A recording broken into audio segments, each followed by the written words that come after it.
Kalau rezeki sempit terus keluarga tidak harmonis, apa ini takdir, ujian, apa ini yang terbaik, Ustaz? Semua hal yang kita alami dalam kehidupan dunia ini, ya, itu tidak terlepas dari takdir Allah. Lebih-lebih kita menjalani kehidupan sebagai seorang muslim, sebagai seorang mukmin. Orang yang menyatakan dirinya sebagai mukmin itu memang akan diuji oleh Allah. Allah sudah membuat satu ketetapannya, ahasiban nas ayyutraku ayyaqulu amanna wa hum la yuftanun. Ya, coba diingat lagi itu Al-Ankabut ayat 2 dan 3. Surat Al-Ankabut nomor surat 29 ayat 2 dan 3.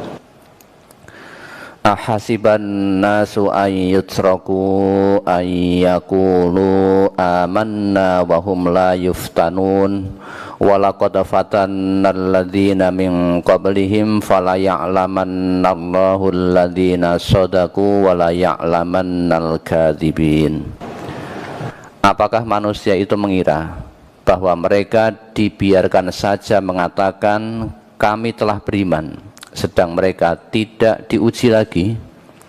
Dan sesungguhnya kami telah menguji orang-orang yang sebelum mereka, maka sesungguhnya Allah mengetahui orang-orang yang benar, dan sesungguhnya Dia mengetahui orang-orang yang dusta. Ini sudah menjadi satu konsekuensi bagi siapapun yang menyatakan keimanannya kepada Allah, ya. Bagi siapapun yang menyatakan keimanannya kepada Allah sesuai dengan ketetapan Allah, dia pasti akan diuji. Tidak akan dibiarkan begitu saja oleh Allah dengan menyatakan amanah. Tidak akan dibiarkan begitu saja oleh Allah tanpa diuji. Orang yang mengatakan telah beriman kepada Allah kok tidak diuji oleh Allah? Allah pasti akan berikan ujiannya. Sampai kapan? Sampai dia tinggalkan dunia yang fana ini, artinya sampai mati. Selama masih hidup sebagai seorang mukmin, maka dia akan terus diuji oleh Allah, ya. Dan ujian bisa bergonta-ganti, bisa dengan sesuatu yang buruk, yang tidak menyenangkan, termasuk yang ditanyakan ini, ya, ekonomi sempit. Bisa juga dengan ujian yang menyenangkan. Ketika diuji dengan ekonomi sempit, lulus, belum tentu dengan ekonomi lapang. Ujian akan terus berganti dari Allah. Ada yang diuji dengan kesenangan lulus, begitu ujiannya diganti oleh Allah dengan kesusahan, tidak lulus. Ada yang diuji dengan kesempitan, lulus, semakin dekat kepada Allah.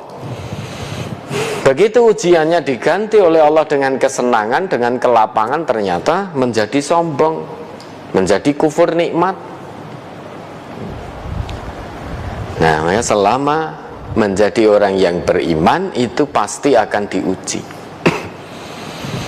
Ya, kalau ingin tidak diuji lagi oleh Allah, keluar dari keimanan, maka tidak diuji, nanti diujo, gitu. Bedanya itu. Orang yang beriman itu akan diuji, orang yang tidak beriman kepada Allah itu akan diujo. Nah, satu saat setelah selesai diujo, maka akan datang azab secara tiba-tiba. Nah, kita pilih mana? Diuji dengan potensi ada surganya Allah, menjalani ujian itu, atau kita pilih diujo namun potensi surga tertutup rapat. Nah, dulu orang-orang sebelum kita, orang-orang yang telah menyatakan keimanannya kepada Allah, itu juga telah diuji oleh Allah. Walaqad fatannal ladzina min qablihim.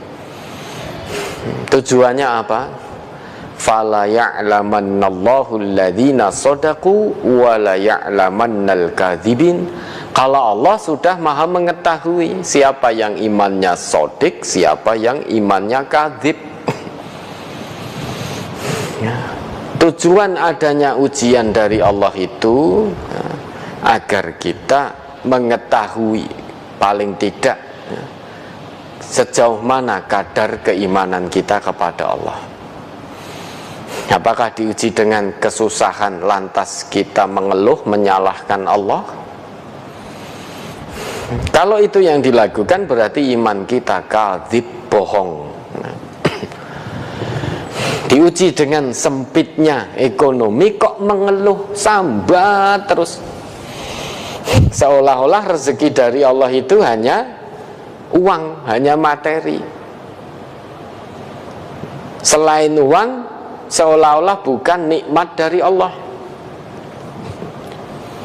Maka begitu diuji dengan kesempitan ekonomi, sambat terus.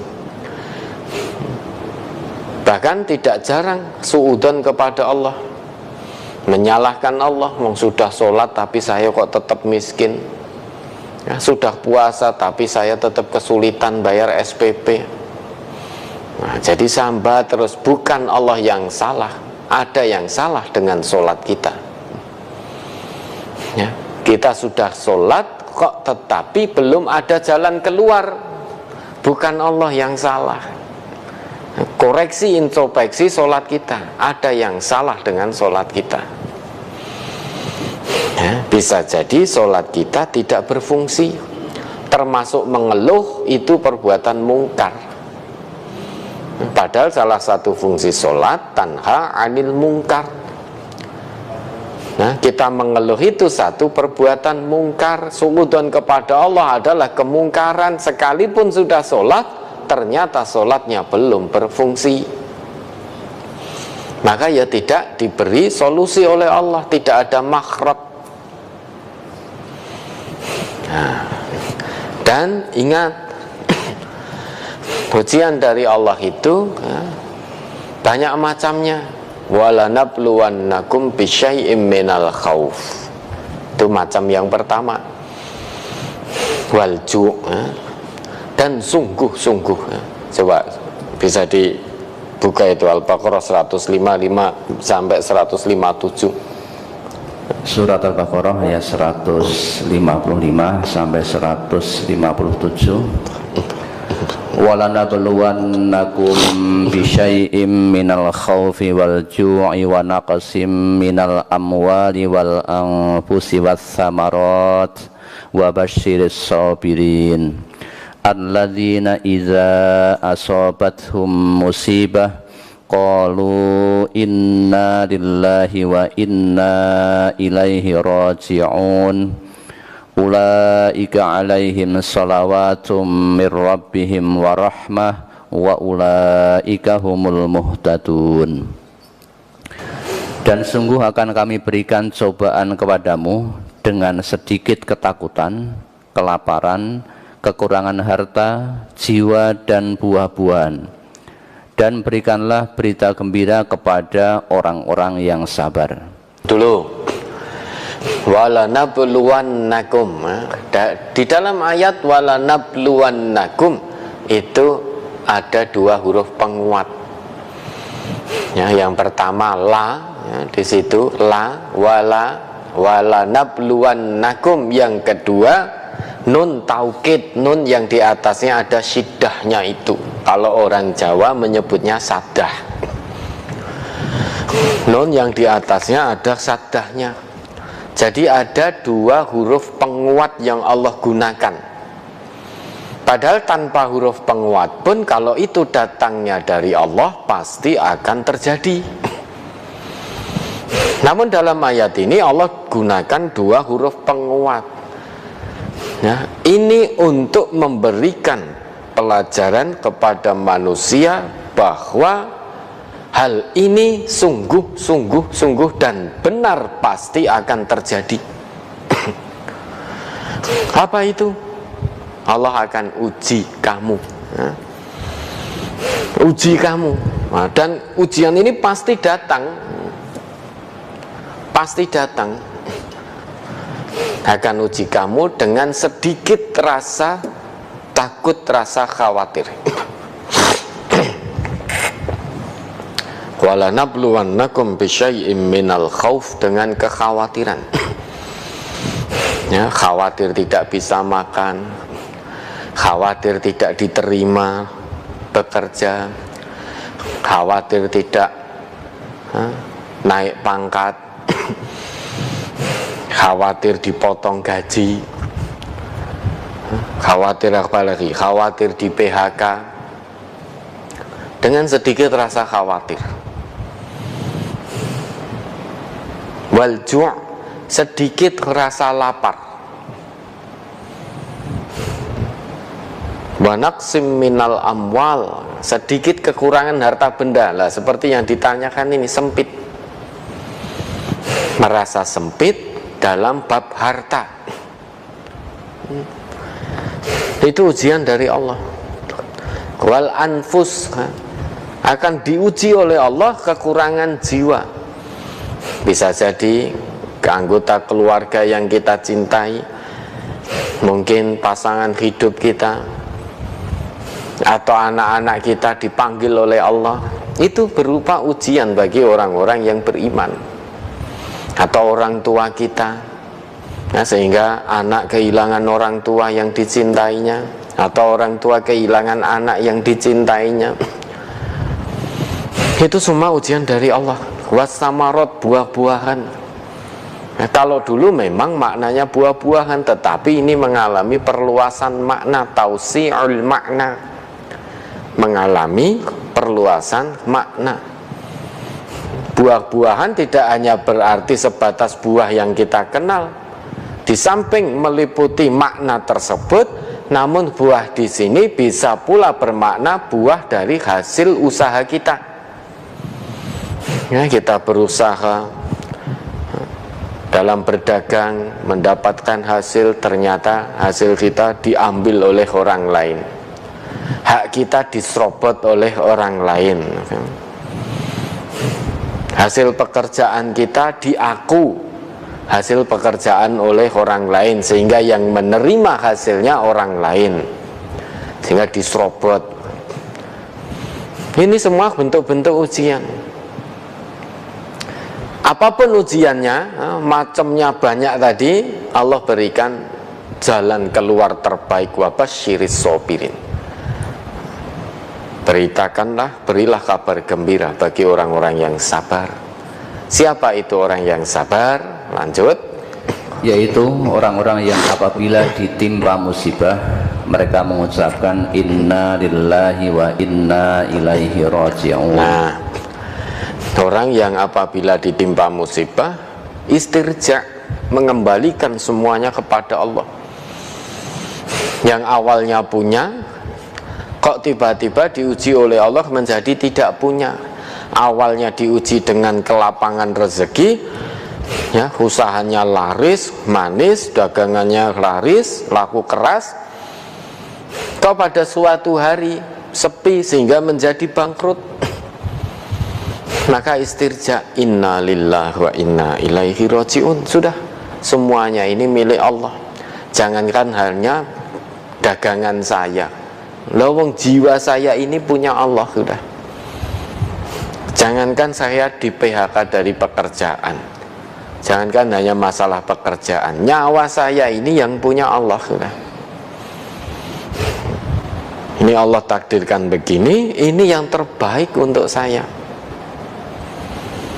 Maka istirja, lah orang yang seperti ini akan mendapatkan rahmat, berkah dari Allah. Orang yang seperti ini akan mendapatkan petunjuk dari Allah. Tidak mudah, makanya hanya orang-orang yang mendapatkan petunjuk dari Allah yang bisa bersabar. Sabar itu orang mung pasrah meneng wae. Sabar itu terima dulu ujian dari Allah ini dengan penuh keikhlasan. Kemudian setelah menerima ujian dari Allah, dalam hal ini sempitnya ekonomi, terima dulu ujian dari Allah ini dengan penuh keikhlasan. Kemudian setelah itu bergerak bangkit mencari solusinya. biar tidak sempit lagi ekonominya. Nah, itu namanya orang sabar. Sabar itu orang kok mau pasrah meneng, wes sabar. Sabar tetapi tidak mau berbenah, tidak mau berubah, tidak mau berusaha. Ya selamanya sempit, karena Allah juga telah membuat satu ketetapan, innallaha la yughayyiru ma biqaumin hatta yughayyiru ma bi anfusihim. Allah tidak akan merubah satu kaum sampai kaum itu merubah keadaannya sendiri. Artinya punya niatan, punya semangat untuk berubah. Ya, sabar itu berarti terima dulu, ini ujian dari Allah, ini takdir dari Allah. Maka lihat tuntunan agamanya, kalau diuji dengan hal-hal yang tidak menyenangkan, apa yang harus saya lakukan sebagai seorang muslim? Ternyata yang harus dilakukan adalah sabar kalau ujian itu tidak menyenangkan. Lah, sabar menerima dengan ikhlas, kemudian berbenah mencari solusi. Nah, kalau kemudian satu hari solusi sudah didapat, kemudian Allah uji dengan ujian kesenangan, lapangnya rezeki, maka dari sabar kemudian bersyukur. Diuji dengan kesenangan, bersyukur, mensyukuri nikmat Allah. Itu orang yang beriman. Dia tidak perlu ngeluh. Hanya dua pilihan itu, syukur atau sabar. Diuji dengan kesenangan, kita bersyukur. Diuji dengan kesusahan, kita bersabar. Tidak bisa kita milih, ya Allah uji saja saya dengan kesenangan, ya Allah. Tidak bisa. Ya Allah uji saya dengan Engkau anugerahi rumah megah, ya Allah. Saya sepertinya bisa lulus kalau Engkau uji dengan kesenangan, ya Allah. Uji saya dengan naik pangkat, dengan gaji melimpah. Oh, tidak bisa kita minta seperti itu kepada Allah. Allah maha mengetahui keadaan hambanya. Pingin neono secara hati, kita inginnya diuji oleh Allah dengan hal-hal yang menyenangkan. Punya rumah, punya mobil, gaji besar, pendapatan melimpah, perdagangan sukses, karir mulus, lancar. Dikiranya dengan seperti itu kita bisa taat pada Allah, bisa bersyukur kepada Allah. Belum tentu. Belum tentu. Setan itu lebih pintar daripada manusia. Dulu kan ada riwayat itu ya, Salabah atau siapa itu Ustaz ya. Ketika diuji oleh Allah miskin, sempit sekali hartanya, ternyata lulus menjadi pribadi yang betul-betul taat kepada Allah. Sehingga singkat cerita didoakan oleh Nabi, singkat cerita ujiannya oleh Allah dirubah dari sempitnya harta betul-betul fakir, lulus. Nah, oleh Allah dirubah ujiannya menjadi kaya raya, banyak ternaknya. Akhirnya singkat cerita habis waktunya untuk ngurusi ternaknya, sehingga sudah lupa kepada Allah. Ya, lupa kepada Allah. Nah, ketika diuji dengan kefakiran, ternyata dekat kepada Allah, lulus menjadi pribadi yang bertakwa, surga jaminannya. Nah, begitu diuji dengan kekayaan, ternyata menjadi kufur, sombong, surganya menjadi hilang. Surganya menjadi hilang. Maka kita tidak bisa minta kepada Allah, ya Allah uji aku dengan kesenangan, ya Allah. Belum tentu kita lulus. Ya, Allah maha mengetahui. Lah, kalau ternyata Allah menghendaki, menakdirkan untuk menguji kita dengan kesenangan, senjata paling ampuh untuk itu adalah kita bersyukur. Ya, dengan bersyukur inilah kebaikan dari Allah. Ma asobaka min hasanatin fa minallah. Wa ma asabaka min sayyi'atin fa min nafsik. Coba dengan kembali An-Nisa 79. Surat An-Nisa nomor surat 4 ayat 79. Ma asabaka min hasanatin fa minallah wa ma asabaka min sayyi'atin fa min nafsik wa arsalnaka linnasi rasula wa kafa billahi syahida. Apa saja nikmat yang kamu peroleh adalah dari Allah, dan apa saja bencana yang menimpamu maka dari kesalahan dirimu sendiri. Kami mengutus menjadi rasul kepada segenap manusia. Kami mengutusmu menjadi rasul kepada segenap manusia, dan cukuplah Allah menjadi saksi. Dalam ayat ini Allah menjelaskan bagaimana harusnya kita bersikap. Ya. Kalau diuji dengan kesenangan kita bersyukur, diuji dengan kesusahan kita bersabar, maka syukur dan sabar itu adalah kebaikan. Yang namanya kebaikan itu datangnya dari Allah. Orang yang diuji oleh Allah dengan kesusahan itu bukan berarti otomatis itu buruk, tidak. Buruk kalau ternyata dia mengeluh. Karena sifat mengeluh itu bukan dari Allah. Sedangkan kalau diuji dengan kesusahan, pilihan kita hanya sabar. Nah, dengan sabar itulah kita akan mendapatkan kebaikan. Nah, kebaikan itu hakikatnya dari Allah. Kalau diuji dengan kesusahan kok kita tidak bersabar, malah mengeluh sambat terus, maka famin nafsik, itu dari dirimu sendiri, bukan dari Allah. Berarti pilihan kita sendiri. Kalau dari Allah, orang yang diuji dengan susah, maka dia harusnya bersabar kalau beriman kepada Allah. Tetapi milih sambat, lah sambat itulah pilihan dirinya sendiri. Nah, kalau itu pilihan dirinya sendiri pasti buruk. Nah, keburukan itu bukan dari Allah, tetapi dari dirimu sendiri.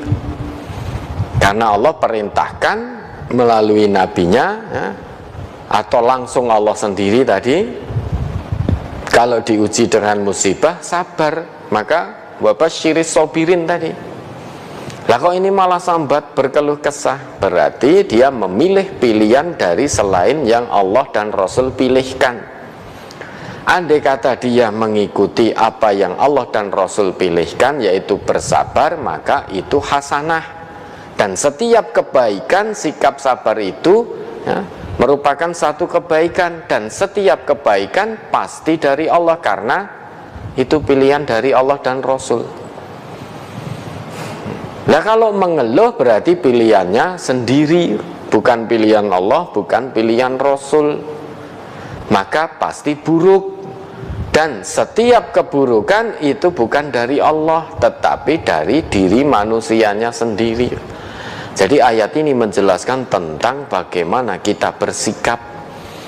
Kalau diuji kesenangan kita bersyukur, maka syukur itu sebagai kebaikan bagi kita.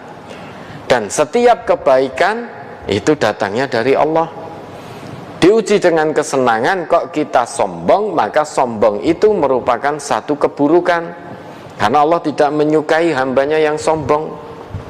Lah, sombong itu pilihan diri kita sendiri berarti. Dan pasti buruk. Pilihan manusia meninggalkan pilihan Allah dan Rasul pasti buruk. Dan keburukan itu, setiap keburukan bukan dari Allah, tetapi dari diri manusianya sendiri. Lah, ini tergantung jenengan. Diuji dengan kesempitan ekonomi menurut pengakuannya tadi. Lah, bagaimana sikap jenengan? Apakah akan berkeluh kesah? Kalau berkeluh kesah berarti panjenengan meninggalkan pilihan yang dipilihkan oleh Allah dan Rasul, yaitu sabar. Lebih menuruti pilihan sendiri. Kalau menuruti pilihan sendiri, akibatnya pasti buruk, dan keburukan itu bukan dari Allah, tetapi dari diri jenengan sendiri. Lah, tentu sebagai seorang muslim, seorang mukmin, tentu panjenengan akan milih sabar. Sabar bukan berarti diam pasrah tanpa usaha. Sabar berarti menerima bahwa ini ujian keimanan dari Allah, ujian ketakwaan dari Allah. Kemudian setelah itu lebih mendekat lagi kepada Allah, berusaha mencari solusinya. Inilah jalan seorang yang beriman dalam menghadapi aneka macam ujian dari Allah. Ujian seneng, syukur. Ujian susah, sabar. Sudah, dua itu saja senjatanya. Ya, ada lagi.